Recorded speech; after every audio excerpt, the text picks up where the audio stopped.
Super excited to be here. And for those of you joining, welcome to Ask the Developer Live featuring PeopleFun. My name is Michael Fortune, and I work in product marketing at Applovin. Really excited to be here. Happy Cinco de Mayo to all of you. For those of you who aren't familiar with Applovin, we fueled the growth of many of the world's most popular mobile games, bringing games to a wider audience around the world. As a result, we've been on the forefront of the industry, driving the adoption of in-app bidding.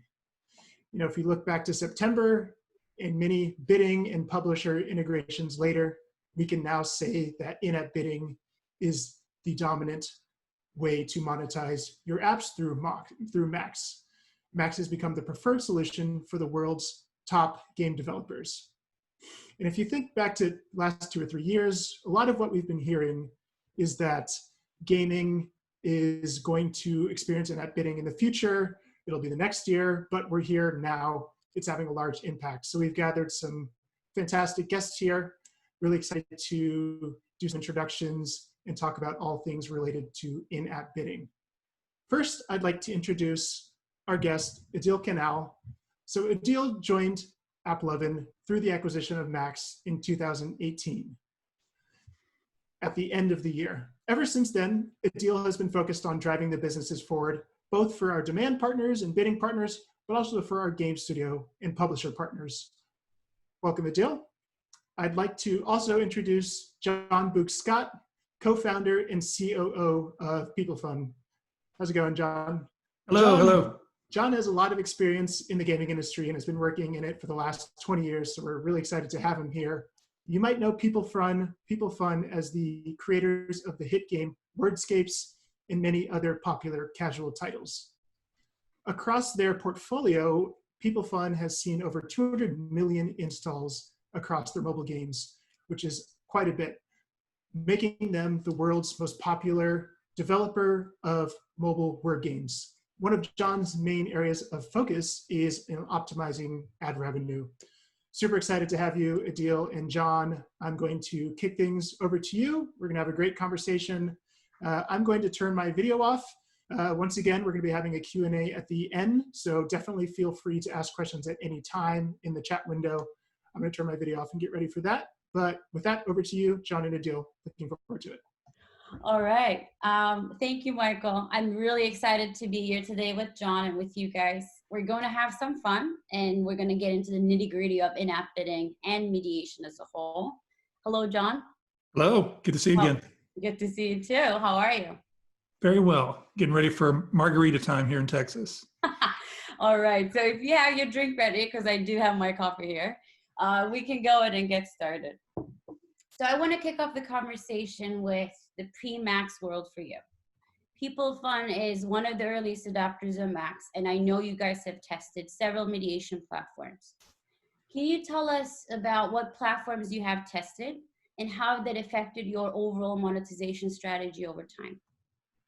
Sure. Over the last several years, there's probably not many platforms we haven't tested. You know, going way back to HeyZap and Fusebox and Flurry stuff, and more recently, we were on Mopub and Fiber platforms. So when kind of focus on our biggest app, Wordscapes, when we launched Wordscapes, it was on the Fiber platform, which was very easy, but also had very few controls, very little tuning you can do to it. And a little while back, we switched to Mopub, and Mopub is really the other extreme. It had all kinds of dials and levers to turn. It did have a nice boost to our revenue because we were able to put in a much more sophisticated waterfall, a lot more line items. But it took some work. It was definitely the most complicated mediation we had seen. So let's talk a little bit more about the best practices that you have leveraged in these waterfalls, in these mediation platforms. And walk us through how you were able to quantify each change you made, right? Because each platform has its own secret sauce. Some are promoting auto CPMs, the ease of platform and ease of integration, and some are promoting the flexibility with the line items and the APIs. So going back to the question, what were some monetization best practices that you have leveraged along the way in these platforms? The big one that did work and probably works in any platform is a very sophisticated waterfall, lots of line items, getting things set up at good price points. However, what was really hard in legacy platforms was knowing the impact of changes. We could put in a new network, and certainly they would start taking a share of the revenue, but it was very difficult to know how much it actually changed our top line revenue, because we can only do that kind of historical. How much did it change from the prior week before or month? And there's a lot of variables that cause change there anyway. So the impact of the change was the very hardest thing. Okay. And after switching to Max, let's talk about the new world, so to speak, the in-app bidding based monetization solution, right? We started moving you guys over to Max in April, and that's before our official launch in September. And by that time, you guys were fully transitioned to Max. Pre and post Max, when you look at the metrics, the success metrics that you would be looking at each app and ad format for in per DAU, ARPDAU, what were some changes that you have seen? We saw a big boost across the board. We did have a very deep setup at MoPub. So if we had not had that, it might have even been more than it was. But it was huge in banner. And banners where we saw a lot more impressions per DAU, for the same amount of time played. So somewhere in the prior setup, impressions were getting lost, or something was causing impression loss. So we had more than a 50% boost in just impressions alone in banner. And then across most of the apps, the actual ARPDAU boost was around 25 to 30% just at switch. Yeah, so this is one of the most frequent questions that I get, and I think we have done a lot of case studies around explaining where the lift comes from. And every other publisher experienced a different lift, and that's essentially why I wanted to hear your story. So I want to speak to a little bit more about why it differs, but can you walk us through what you think drove the up-down lift in general? What were some changes that you immediately have done or seen when you moved to Max? Well, certainly the impressions going up was a big part of it. The other part was we were more confident setting up a very deep waterfall. So we actually, as we converted, had more items than we'd ever tried in MoPub. MoPub had given us guidance to do, no more than something in the 20s, whereas we were able to do quite a bit more in Max initially. But then also as we switched to Max and things have evolved, more of the in-app bidders came into play, and that certainly has both boosted revenue for those players as well as made them way easier to maintain. Yeah, so going back to how every single publisher has a different experience with the lift. Some sees 5, some starts off with 30%, back to your point of how sophisticated your stack was, right? How well of a job did you do before Max to a point where if you were to not change anything, move the same stack, what were some changes you would see in your stats? I think one case study to, so to speak, compared to your experience is Geisha Tokyo. They also had a very sophisticated waterfall. And the case study we did with them separated out each lift. They have seen a total of 30 in their case in the Traffic Run app, if I remember correctly. And the immediate lift was 10% just for the in per DAU change. The remaining 20% did not come from a single demand partner. And I think we should definitely talk about that piece a lot more. It's the idea that anytime that you have a single network, you're introducing volatility to your monetization strategy. So any new network that is incremental, that can compete and create a dense auction, whether it's a traditional or a bidder, that's incremental to the publisher. So going back to PeopleFun, if I were to look at your waterfall within Max right now, what kind of networks would I see? What kind of the number of line items? Visually, what are some notable changes from a line item, number of line item perspective, but also from the number of networks and their share of voice perspective? Yeah, certainly as we've evolved, the total line items have been dropping. And that's mostly because of the bidders coming into play. I think our number is around about 40% of revenue currently is coming in from bidders. And I see notes that in the next 90 days, with more networks coming online for that, the majority will be from bidders, and probably in the 60% range. Probably, in 6 to 12 months, I would expect most will certainly be from bidding. The big question mark is just where Google goes with that. They'll always be a big player, but right now, Facebook and Applovin are both huge bidders in the system. But even then, it's very diversified. Any one network doesn't tend to do more than 10 to 20%. One of the things, going back to your bidder comment, one of the things that I found very interesting, the way that when we asked about all these bidders that are available on the platform and you testing it, one of the things that you mentioned back in the day was the fact that at the end of the day, if you're not going to be managing a waterfall, if you're not going to be managing a relationship, adding a bidder and turning them on from an ease of use perspective was actually a win for you guys. So I think those 2 bidders you mentioned are already in the stack, but you guys also test new networks as well, right? For sure. And certainly anybody who's been doing monetization for even a little while, I'm sure has had lots of conversations with networks over the years about what they need to do to get first priority, or what kind of deal can we set up to move up in your stack. And that was pretty much where most of our time was spent interacting with networks in the past. Now, because we have a way to A/B test actual networks against each other or different setups against each other, we have a very data-centric way to analyze that. And to what you just said, these days we're only we're only adding networks that are doing in-app bidding, just because it is so straightforward, so easy. We can very quickly integrate in a short period of time, assess if they are going to actually add incremental value. And if they don't, we pretty quickly know, and we move on, and we have certainly done that in some cases. Yeah, I want to go back to the line items and the number of line items you have, because I think one of the popular topics, one of the most frequent questions that we also get is the topic of latency, right? Latency is a major concern with the traditional mediation platforms out there, whether it's measured by the platform themselves or developer hooking up to callbacks and quantifying that. Latency limits the opportunity for the dev to make more money. Right? It could come from broken adapters. It could come from mediation networks that are mediated networks that are not fully supported by the platform. So it could be a long list of things where the latency comes from.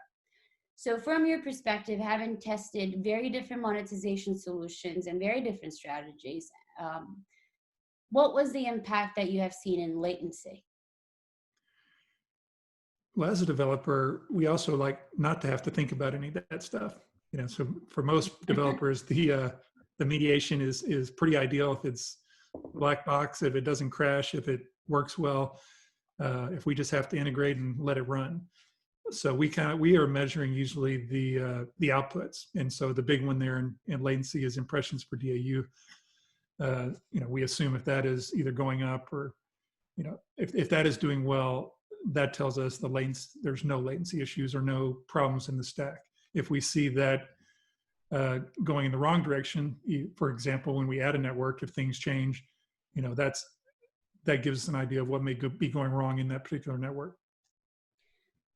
Let's tie that into the max A/B test, because I think you mentioned before that when you work with a network, or when a network in the traditional sense comes back and says, hey, give us the first position, which probably never, they don't approach you with that conversation anymore, because bidders are getting the only position, right? They have full access. Going back to the A/B test comment, publishers use A/B tests in very interesting ways. And I think a little bit of history in there. When we first came up with the idea, and this was a feature built more than a year ago, it came from the frustration of, while we were transitioning Lion over to Max, this is way before our official launch, we were adding new lines, we were trying to monetize, we were trying to help, but the idea was that every time you made a change, it would take a day or two. And if you're lucky, you have the right stack in terms of the stats, you would be able to see estimated revenue in real time. So that was one use case, and it became so powerful. And now I see very different use cases from publishers.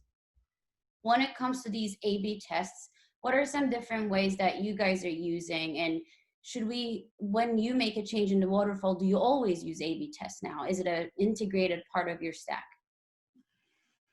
Yeah, when I look at it, it's kind of amazing if we just now have this. Anybody who's been doing games for a while, A/B tests have been part of that business for a long time. Very sophisticated A/B test. It's really the only way we analyze features, and which version of a feature or which change to a game is going to do better. And we pick the one, in almost all cases, that the data says is better. Whereas previously in the ad networks, it was very much a guessing game. And that seems, in hindsight, very strange, because certainly for us, in many, ad revenue is a large part or even the largest part of the revenue, but we did not have that same A/B testing capability, until we started on Max. And now, we use it daily. We're running tests pretty much all the time, just like we do on the in-app side of the business. So if, to what we mentioned about the conversation with networks is now, if you think you can do well at a particular price point, be the top of the waterfall, let's try it. Give us a spot. We're going to plug it in. We're going to see how it goes for a few days. And the results will tell us, did our overall revenue per player go up when we instituted that particular line item? And it's really the same thing for a network. If a network comes to us and wants us to, put them in the stack, as I said, we're only doing that with bidders now for testing, but we put them in and we test. Does it make a difference in our total revenue? And if it doesn't, there's no reason to have more pieces in the puzzle. Yeah, it really is a puzzle. So here comes the part where I have a pub quiz for you, John. So I'm going to ask you a few questions about your apps and your waterfalls. I did some research. So let's start. You ready? Ooh, could be tough. Let's see. I'm going to make sure that you're set up for success here. So within the larger PeopleFun portfolio, what's the total number of apps that you guys have? There's about 8 to 10 active apps. And in total, if you were to just look at what you guys are now beta testing and everything at scale, what do you think is the number? There's another half dozen more. Yes. So you're around 33 apps. That's a lot of apps to Well, manage. and that's true. I always think of an app as one side of the platform, but yeah, I guess technically it's per platform. Yes, you're right. 15 titles, 33 apps. That's essentially 33 times 3, a lot of waterfalls to manage, which is where I'm going to lead you to now. The next question. How many line items do you think you have in your stack for those 33 apps? It's a lot. Each app could have a lot. It's got to be more than 1,000. Okay, so I actually went back in and counted every single one of them, page after page. It is 2,400 line items in total. Wow. That's a lot of line items. I think it accumulates, right? Once you set it up, the A/B test and everything, you don't really recognize anymore, but it just accumulates more and more. So here's the fun part. So that essentially, just do the math, that's 74 line items per app across 3 ad units, so that the audience can have an understanding of how dense the waterfalls are and like what competition really means when we say it's important to have right networks, the right mix of networks based on your geocomposition ad formats, but also price points. All right, so next question for you, and you kind of alluded to that, I think, earlier on. We're going to be adding within the next by the end of this month, we will have 3 more bidders that are more focused and incremental, I think, in terms of banners. They are more exchange-based. And at that point, what do you think will be the percentage of share of voice for in-app bidding-based demand in your waterfall against traditional networks? It'll definitely be the majority. We might start approaching 2/3. Yeah. According to my estimation, we're looking at 55-60%. Okay. And I think what's more powerful than just the number of hours that we could talk about, I want to talk about the number of line items that will disappear out of your lives. The number is 1,006. So half of those line items will go away. So when we say publishers should test bidding and publishers should move to bidding, they should not wait for the full stack to be bidded, we're talking about 1,000, half of the work that is being done disappearing. So I think it's pretty powerful for a publisher to visualize that.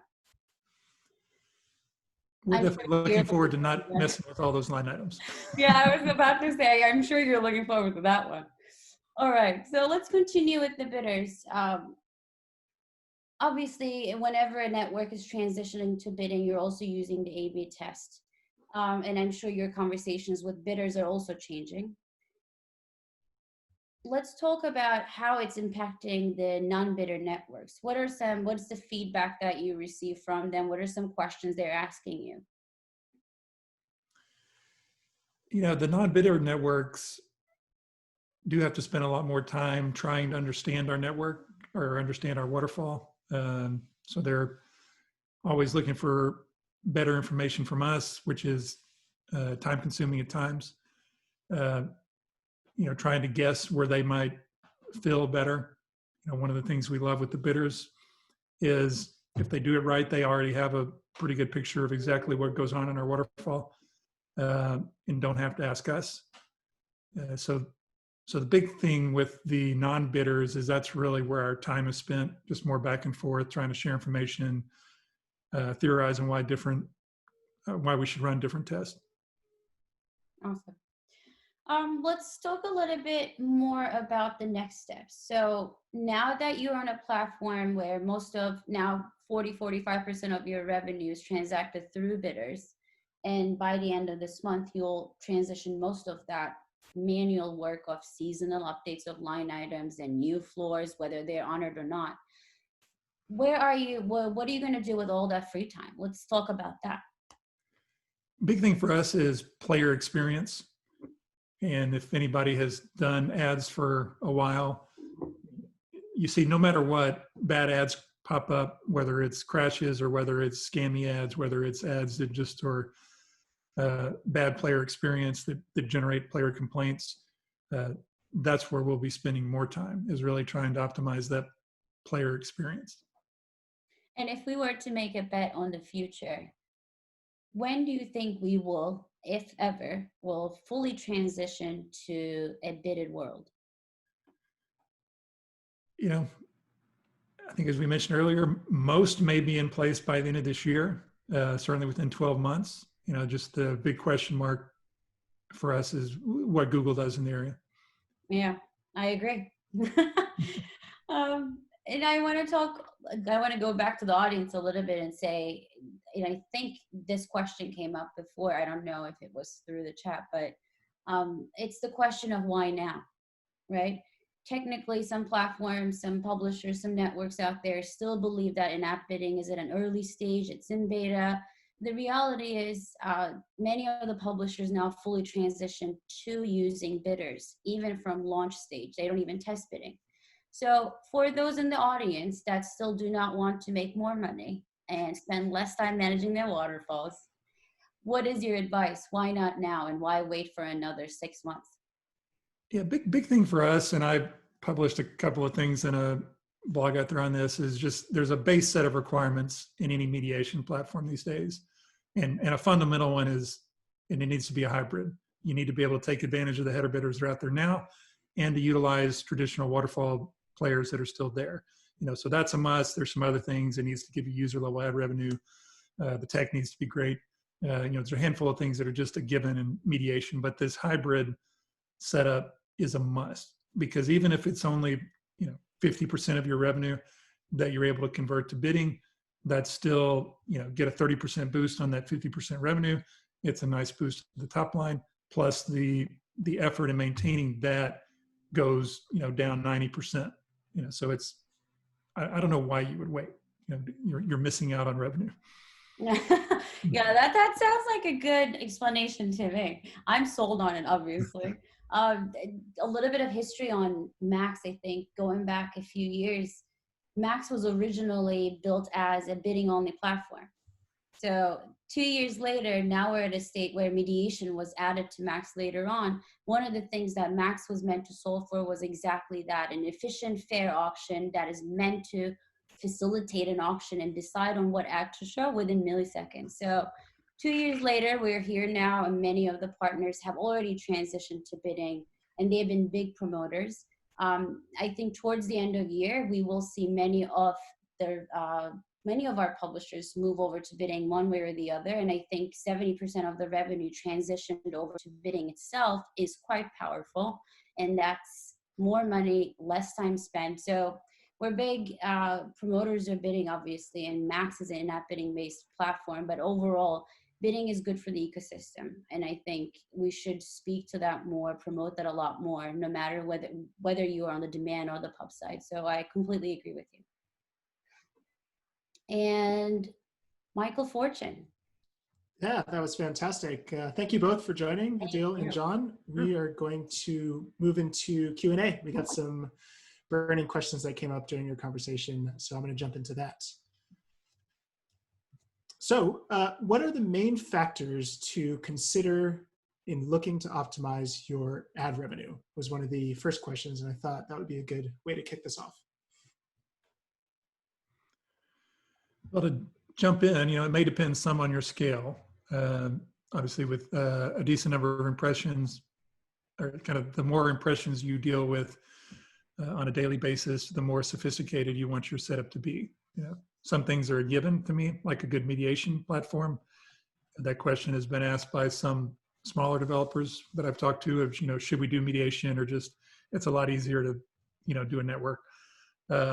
Absolutely, it is worth the effort to do mediation. Always, the only question is how many networks you need to utilize. As I said, for us on the interstitial side, it's always going to, minimally for anybody, it's going to be 4 to 6. And similarly on the banner side, minimally probably 4 to 6. They're not the same networks necessarily, but those are kind of bare minimum setups. Yeah, to add on to that as well, depending on the type of publisher you are, the growth, the size that you have, and the composition, sometimes it's actually enough to have 5 bidders running live. And then once you get to scale, then you start adding line items and new networks and try to maximize revenue, right? I see a lot of developers from the get-go for a very small app trying to maximize revenue with 15 networks. At that point, my advice to developers is that at that point in time in your growth cycle, you should focus on building a bigger and better game. And once you get to that point and you are confident in your metrics, then obviously you could make more and maximize and optimize that. But I think changing the order of that takes away from the focus of what you know better, what you know best, which is building a good game. Yeah, that makes sense. Moving on to the next question. This is one we hear a few times. How many bidding networks does Applovin Max support, and what are they? We currently have 5 bidders, but obviously the 2 big bidders that we have since the launch is Applovin and Facebook. Mintegral has been a recent addition. We have Tapjoy and AdColony, which I believe are also connected to many other mediation platforms. And we have 3 more in the pipeline that is currently being beta tested in some of PeopleFun's apps and also in our test apps. Once we feel confident that in the A/B test that we run, everything is stable from a tech auction to discrepancy perspective, then we'll roll that out. So we're looking to close out the quarter with, I want to say, 65% of our revenue transacted by bidders across all publishers, all ad formats. That's great. We got another follow-up question along those lines.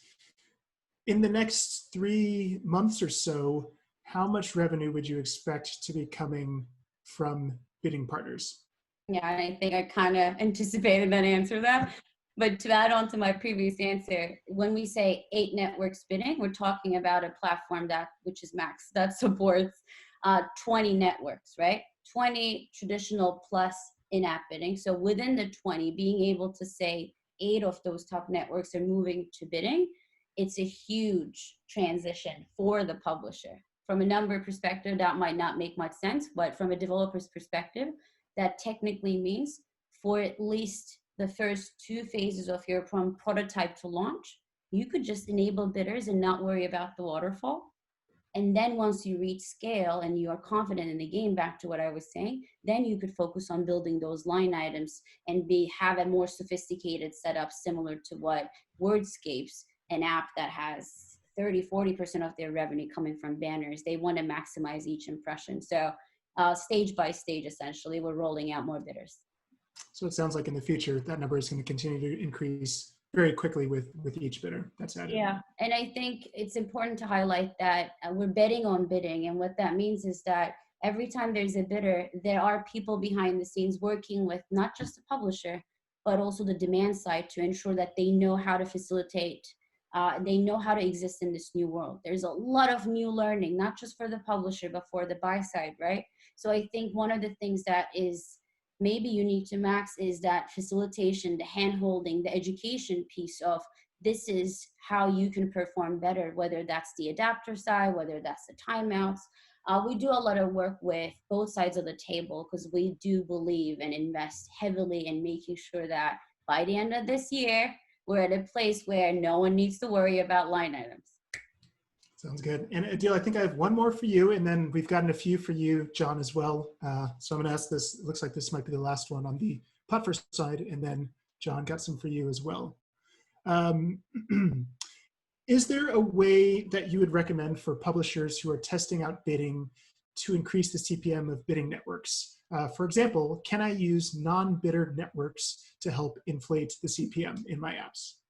Yeah, definitely. And this should not be a secret at this point, right? Like since the beginning of the conversation, I think one of the things that John repeatedly said, maybe not directly, but it's the idea of competition.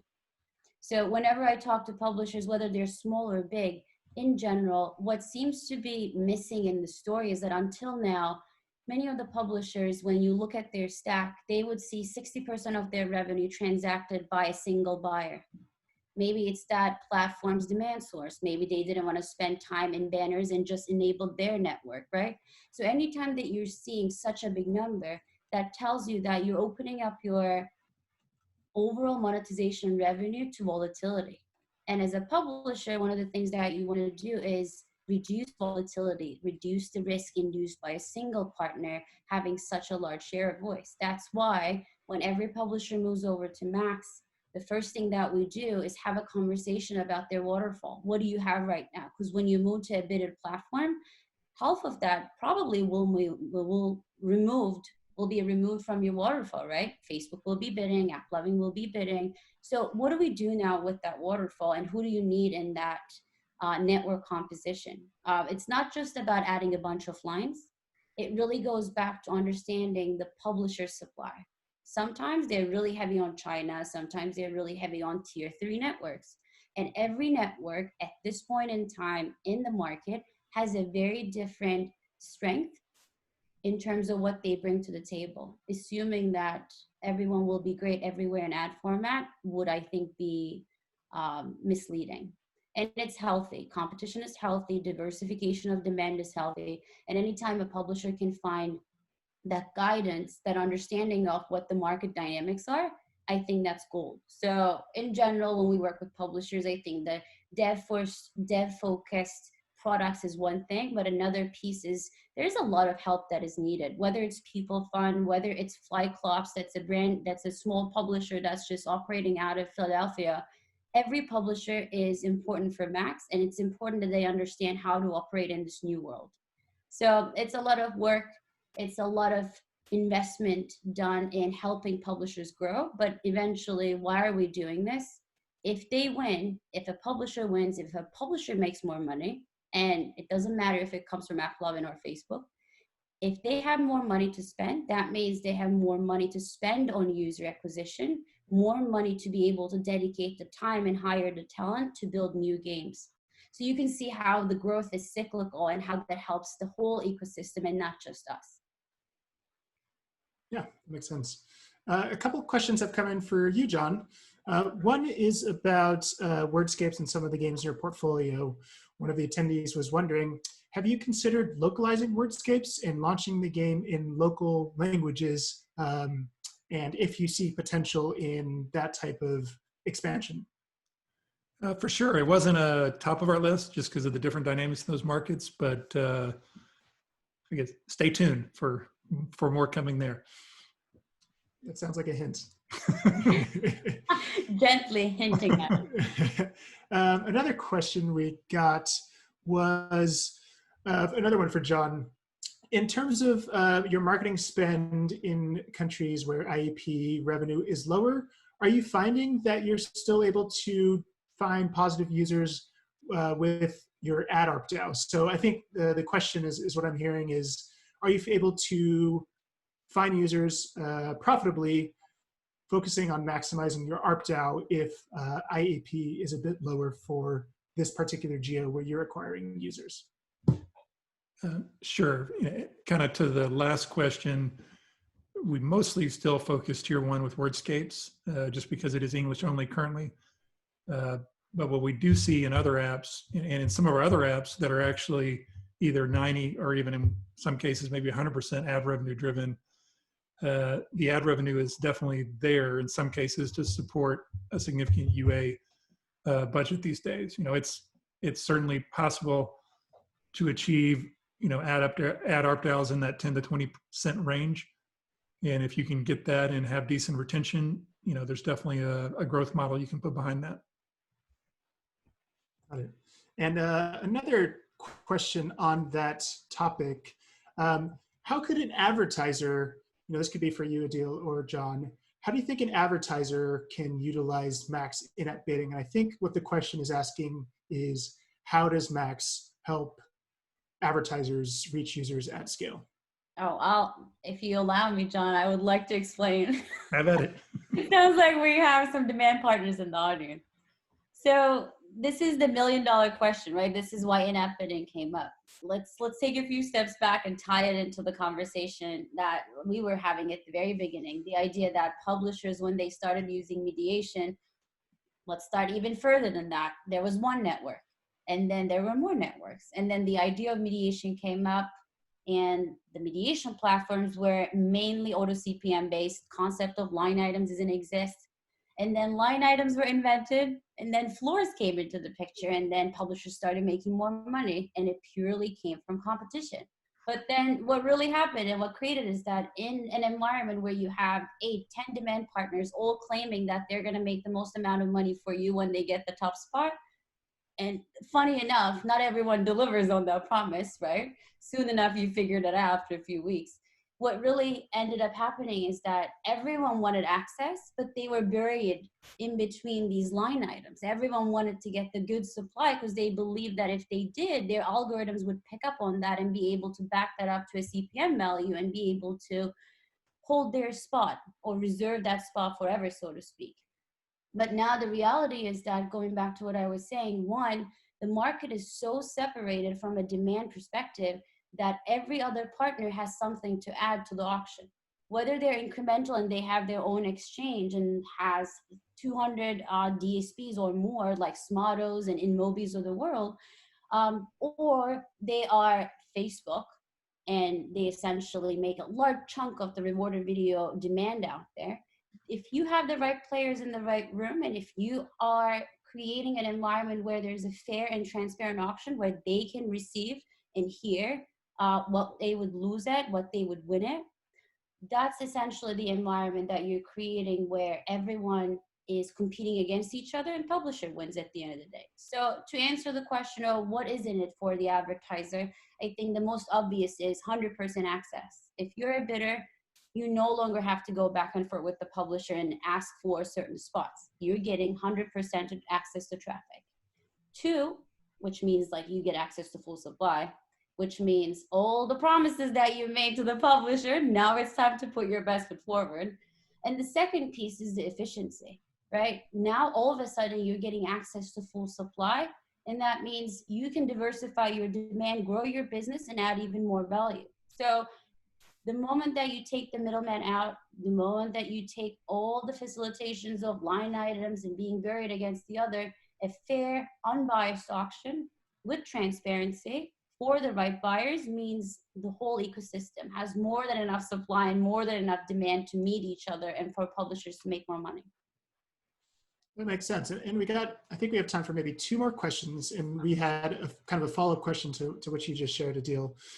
We got a question that asks, how does Max give visibility to publishers on what their fill rate is for bidding partners. I think it's very easy for them to tell with CPM for partners, but maybe you could talk a little bit about the sharings that we can do via Max for bidding partners. Yeah, and I think transparency is a big piece of this for both sides of the picture. For the demand partner, they want to have transparency into the auction, which is at this point, almost all platforms should have OpenRTB spec. It's pretty standardized what they receive in terms of the loss notifications, win notifications. That side of the house is pretty standardized and fair, I would say, when we compare platform to platform. For the publisher side, for Max specifically, since we have since day one had bidders already in the platform, it was not an afterthought or it was not a feature that we were rolling out. Everything that you see in the UI is meant to accommodate bidders and what a publisher would do with that data.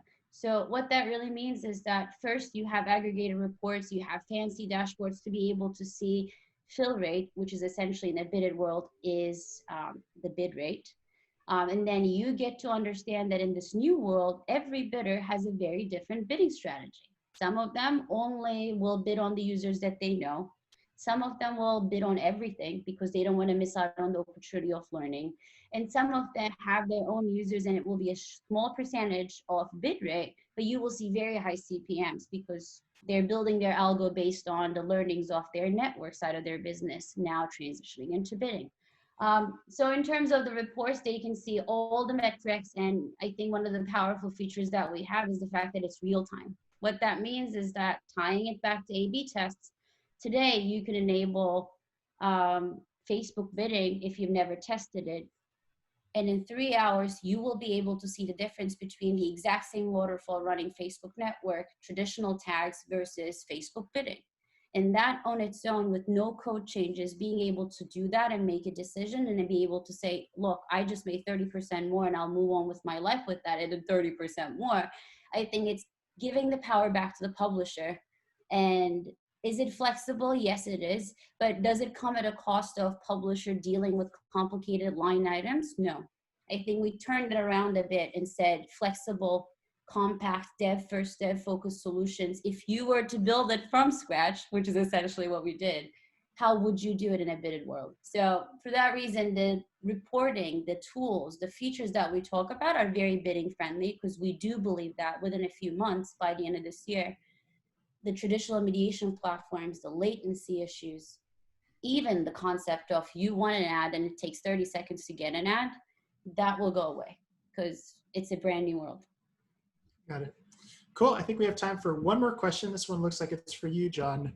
So we had a new game developer write in and they're looking for some advice on how best to target their users. It looks like they're looking to grow their user base, but trying to decrease CPIs, which is something I imagine a lot of game developers are trying to do. But would you have any advice for this new game studio that's wanting to expand their audience, but dealing with decreasing CPIs?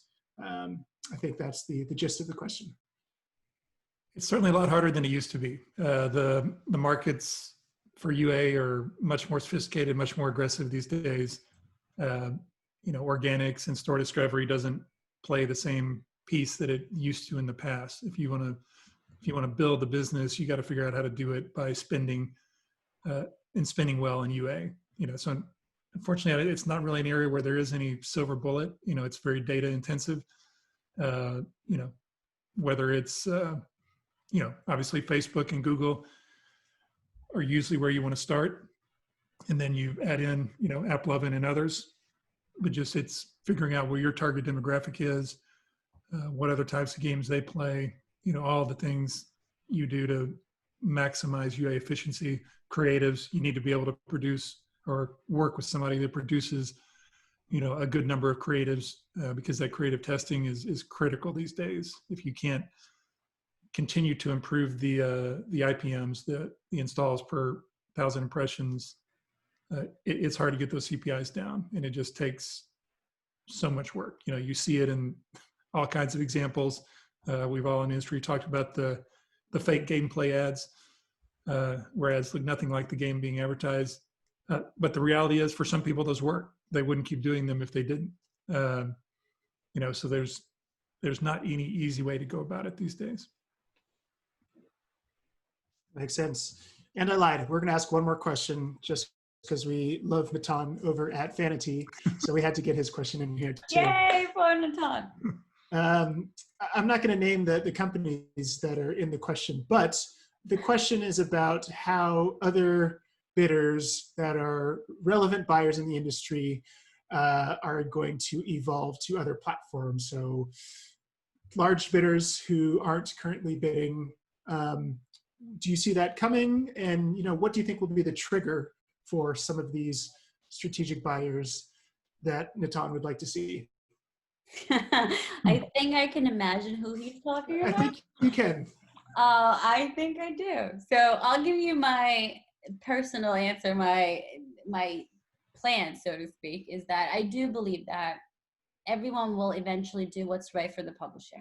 At this point, let's look at what's going on in the past, what has happened in the past year. This was mediation platforms. The concept of mediation has not evolved in the past 3 to 4 years. There has not been a single feature released in any of these platforms that would have done any incremental revenue change.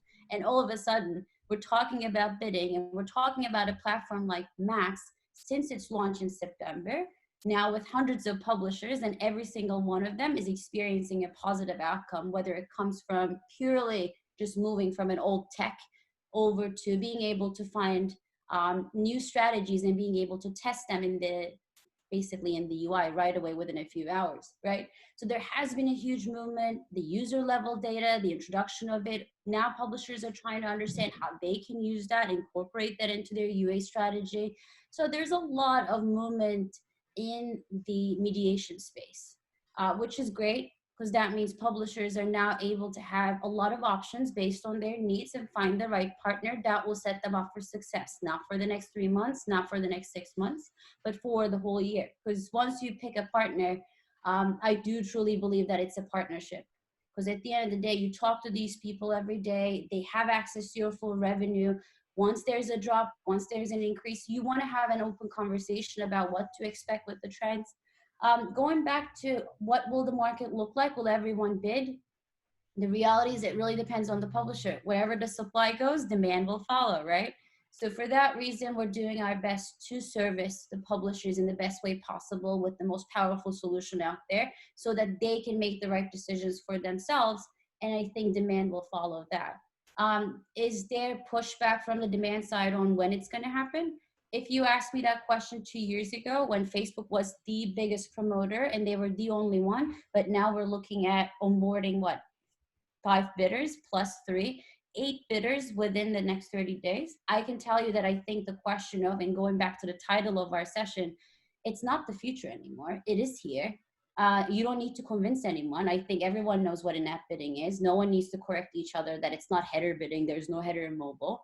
Whatever it is, for bidding, for publishers, I think we're now at a state where everyone knows the value of this access to supply, and publishers are in a position to help their demand partners and encourage them to move to bidding. So I am hopeful. I am working on it every day, and we're betting on it because we think that's what's right for everyone in the whole ecosystem. Just to throw in a comment, one of the things I think is great in our partners is when they're passionate about these areas, so we can think about games. I'm sleepless at night, but God is obviously happy with the Octal. There you go. Awesome. Well, I really wanted to, I think we're going to wrap things up. We promised it would be short, but thank you, Idil. Thank you, John. This was great. We really enjoyed this.